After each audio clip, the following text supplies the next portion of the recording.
박근혜 전 대통령에 대한 정식 재판이 시작됐습니다. 박 전 대통령은 590억 원이 넘는 뇌물수수 등의 혐의를 받고 있는 피고인 신분으로 재판정에 섰습니다. 김희삭 기자가 보도합니다. 호송 차량에서 내리는 박근혜 전 대통령. 화장기 없이 조금 수척해진 얼굴입니다. 박 전 대통령이 구치소 밖으로 나온 건 구속되고 53일 만입니다. 박 전 대통령은 수의 대신 감색 정장을 입었습니다.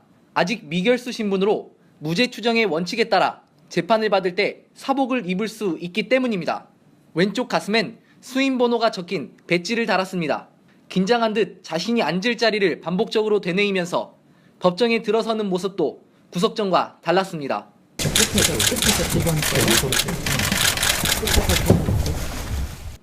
검찰 특별수사본부가 박근혜 전 대통령을 재판에 넘긴 건 지난 4월. 이보다 2달 앞서 박영수 특별검사팀이 최순실 씨를 기소했지만 법원은 두 사람을 함께 재판하기로 결정했습니다. 재판부는 검찰과 특검이 각각 기소했더라도 함께 재판하는 게 법적으로 가능하고 뇌물수수 혐의도 내용도 서로 같다고 말했습니다. 박 전 대통령 측은 이미 진행 중인 재판과 합치면 재판부가 선입견을 가질 수 있고 방어권 행사도 어렵다며 반대했지만 결국 재판부 결정을 수용했습니다. 저희는 유감스럽지만 재판부의 결정이기 때문에 받아들이도록 그렇게 한다고 아까 말씀드렸습니다. 국민 참여 재판을 받을 의사가 있냐는 재판부 질문에 박 전 대통령 측은 원하지 않는다고 답했습니다. 재판 일정을 두고도 의견이 엇갈렸습니다. 검찰은 매일 재판을 하자고 했지만 박 전 대통령 측은 기록 검토 시간이 필요하다며 반대했습니다.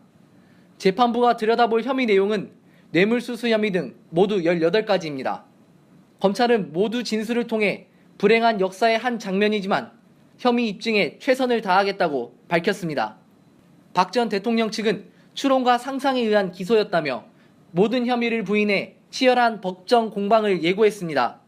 재판부는 변호인이 기록 검토를 마칠 때까지는 일주일에 2-3번 재판을 열겠다면서도 나중에는 4번 이상 재판할 수도 있다고 말했습니다.